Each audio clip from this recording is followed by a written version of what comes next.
all know and love the Krusty Krab. It's the home of the legendary Krabby Patty, right? The heart and soul of Bikini Bottom. But what if I told you that behind that cheerful nautical theme, there's a huge financial mystery?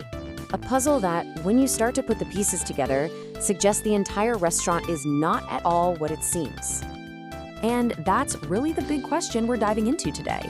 I mean, we see this super busy restaurant, but when you really start to look at the business model, the supply chain, the basic economics of it all, you start to realize that the Krabby Patty might just be a cover for what Mr. Krabs is actually selling.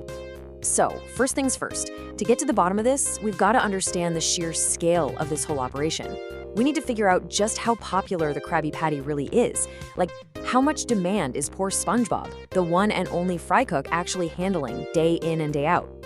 Well, based on our analysis, the Krusty Krab is pumping out roughly 4,372 Krabby Patties every single day.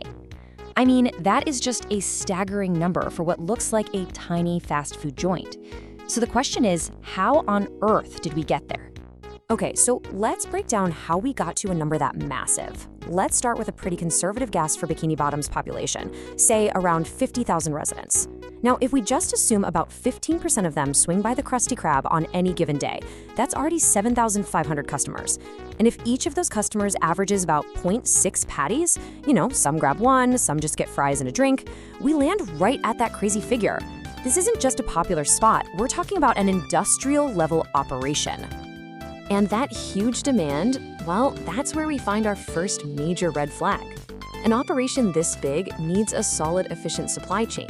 But when you look at the main ingredient of a Krabby Patty, the whole logistical setup just completely falls apart. It's no secret, right? Mr. Krabs shouts it from the rooftops. The secret formula is, well, a secret. But the main ingredient isn't. It's a classic, 100% all-beef patty. Seems simple enough. Until you remember where they are. This one little detail throws the whole business model into chaos. I mean, sourcing beef for a restaurant on land is one thing, but sourcing it for a restaurant sitting on the floor of the Pacific Ocean, that is a whole different ballgame. Just think about the logistical nightmare for a second. It's absolutely astronomical. First, you have to get your hands on a land animal product. Then you need some kind of specialized deep-sea transport to get it all the way down there. All that beef would need advanced waterproof packaging, not to mention subaquatic refrigeration. The import and shipping fees alone would be just ruinous. So if the logistics are a nightmare, you can probably guess that the finances are a full-blown catastrophe. You've got this massive demand being met by an impossibly expensive supply chain. We have to follow the money here to see if this business could even possibly work. And when we put it all side by side, the picture gets really, really clear. On one hand, yeah, you've got daily revenue. Selling over 4,000 patties a day brings in a lot of cash, for sure. But then, on the other hand, you have the daily costs. The price tag for sourcing, packaging, and shipping thousands of beef patties to the ocean floor isn't just big, it's out of this world. And looking at the numbers like this, the reality just hits you. The revenue, as high as it is absolutely dwarfed by these insane costs.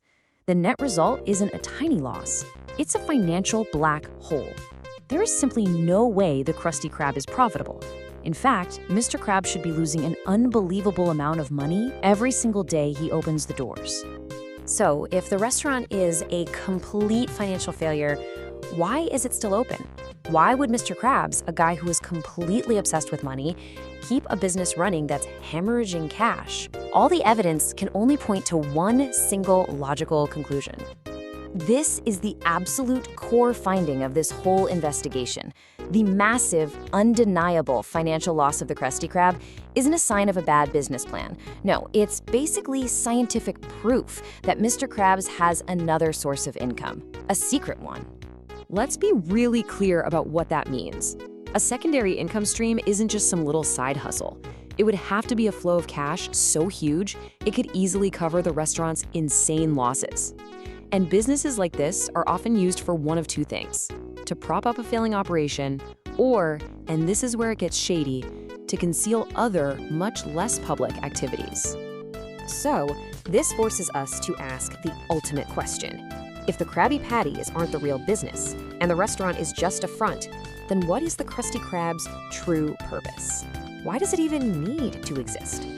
And that's where we're gonna leave it. This whole economic analysis, this proof of a hidden income stream, is just the tip of the iceberg. It's the doorway into a much deeper and, frankly, more disturbing conspiracy. A theory that suggests the Krusty Krab's real purpose is something far more sinister than just selling burgers. Thanks for tuning into this explainer.